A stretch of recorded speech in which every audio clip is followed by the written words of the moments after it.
Party आगे चुनाव में जाएगी? देखिए, एक नई चुनौती हमारे सामने आ गई है। ये 6 विधायक जो पार्टी से निष्कासित हुए हैं, अब ये भी बहुत महत्वपूर्ण है कि हम इन सीटों को जीतें। पार्टी अध्यक्ष होने के नाते मेरी जिम्मेवारी बनती है कि उनके चुनाव क्षेत्र में भी जाकर उनको जिताने के लिए मेरा पूरा पूरा प्रयास रहना चाहिए। तो मैंने इसीलिए मंडी से हटकर ये कहा है कि आप मंडी से किसी और को चुनाव में उतारें, और मैं प्रदेश में जहां जहां भी हमारे इलेक्शन होने हैं उन क्षेत्रों में जाकर अपने प्रत्याशियों को जिताने का पूरा पूरा प्रयास करूंगी। लेकिन जो कांग्रेस लीडर्स हैं, वर्कर्स हैं, वो कह रहे हैं कि प्रतिभा सिंह ही एक ऐसी कैंडिडेट है मंडी पार्लियामेंट्री से जो जीत सकती हैं, और वो मेंबर ऑफ पार्लियामेंट रही है और वो पूरी रिस्पॉन्सिबिलिटी निभाएंगी, उनको उम्मीद भी है। तो आप क्या किसी हाईकमांड में आपने क्या कहा है, क्या किसी दूसरे लीडर्स का नाम भी आप सजेस्ट कर रही हैं? देखिए, पहले परिस्थिति कुछ और थी। पहले तो मुझे लोकसभा पे ही कंसंट्रेट करना था, तो मैं उस बात को ध्यान में रखते हुए मैंने मंडी का विस्तृत दौरा किया है। हर क्षेत्र में मैं गई हूँ। हर क्षेत्र में मैंने जो जिम्मेवारी मुझे दी गई उसको निभाने का मैंने प्रयास किया।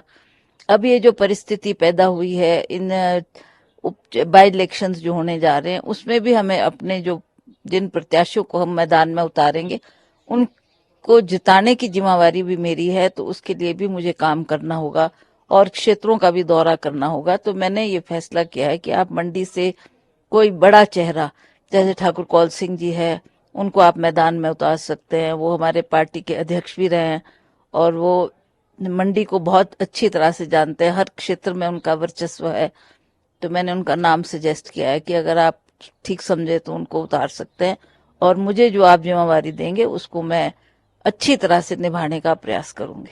क्या आप समझती हैं पार्टी अध्यक्ष के तौर पे आप की जो रिस्पॉन्सिबिलिटी अब ज़्यादा बढ़ जाती हैं, 4 पार्लियामेंट्री और 6 असेंबली सेगमेंट को आपको फोकस करना होगा, यही मुख्य कारण है आप विड्रॉ कर रही बिल्कुल बिल्कुल, यही कारण है। अदरवाइज मेरी कोई ऐसी नाराजगी नहीं है। मैं तो मैदान में थी और मैदान में काम भी कर रही थी। तो मुझे लगता है ये जो बड़ी चुनौती हमारे सामने आई है, जहां लोकसभा के चुनाव महत्वपूर्ण है, वहां पर मुझे लगता है कि हमारे ये 6 बाई इलेक्शन जो होने जा रहे हैं वो भी उतने ही महत्वपूर्ण है। जो पार्टी फैसला लेगी, जिन कैंडिडेट्स को उतारेगी, उसके लिए काम करना मेरा दायित्व है। उसके लिए मैं सभी कार्यकर्ताओं को साथ लेकर उन क्षेत्र में जाकर उनको जिताने का भरसक प्रयास करूंगी। क्योंकि जो मंडी पार्लियामेंट्री सेगमेंट है वो आपका एक तरह से फैमिली सेगमेंट है, क्या इस पे भी आप कैंपेन करेंगी, फोकस करेंगी? क्या ये फाइनली आपने डिसाइड कर दिया नहीं लड़ेंगी, अगर हाई कमांड प्रेस करता है फिर से कहता है कि आपको ही लड़ना है?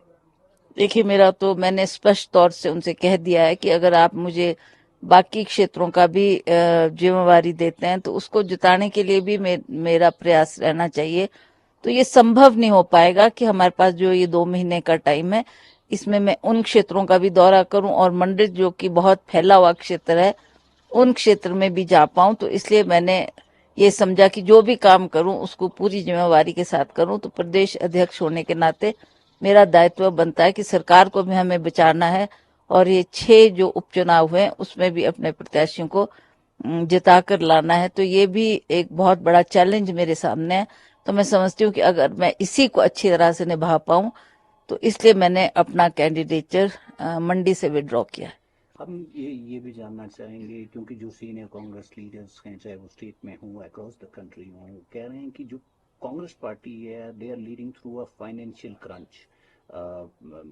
पैसा नहीं है पार्टी के पास, तो उसके आधार पर चुनाव लड़ना भी संभव नहीं क्या? और दूसरा, हिमाचल में जो वर्तमान स्थिति पैदा हुई है, माहौल भी कंड्यूसिव नहीं है, क्या आपको ऐसा लगता है? ठीक है, ये मैं समझती हूँ कि एक बहुत बड़ी चुनौती है। जहां तक आप फाइनेंसेस की बात कर रहे हैं, that is for the high command to decide. उसमें हाई कमांड उसकी अरेंजमेंट करेंगे, अपने प्रत्याशियों को पैसा देंगे, और उसी तरह से जो ये उपचुनाव है वो हमारे लिए बहुत ही महत्वपूर्ण है, क्योंकि हम सरकार को भी बचाना चाहते हैं। सरकार जिसको बड़ी उम्मीदों से लोगों ने चुना है और सरकार बनाई है, तो लोगों की बहुत सी आशाएं हैं इस सरकार से कि हमारे काम भी होने चाहिए, हमें अच्छे पद भी मिलने चाहिए, अच्छे कार्यकर्ताओं का मान सम्मान भी होना चाहिए। तो मैं समझती हूँ कि ये एक बहुत बड़ी चुनौती का सामना हम लोग करेंगे। पर मुझे पूर्ण विश्वास है कि जिस तरीके से पहले भी कांग्रेस वर्कर फील्ड में काम करते आए उसी तरह सभी वर्कर भी काम करेंगे और हम एकजुट होकर कांग्रेस के प्रत्याशियों को जिताने का पूरा पूरा प्रयास करेंगे। मंडी पार्लियामेंट्री कॉन्स्टिट्यूंसी में पूर्व मुख्यमंत्री राजा वीरभद्र सिंह का चेहरा क्या अभी भी महत्वपूर्ण रोल प्ले करेगा? क्या कौल सिंह को, जैसा आप कह रही हैं, क्या वो जीत पाएंगे उनके नाम पर भी? बिल्कुल सरकार भी बिल्कुल बिल्कुल। आप देखते हैं पिछले विधानसभा में भी हमने स्वर्गीय राजा वीरभद्र सिंह जी ही का नाम लेकर हर चुनाव क्षेत्र में हम गए और उनके काम को देखते हुए, उनका जो रोल रहा है, उन्होंने अपने जीवन के जो महत्वपूर्ण वर्ष कांग्रेस को संगठित करने को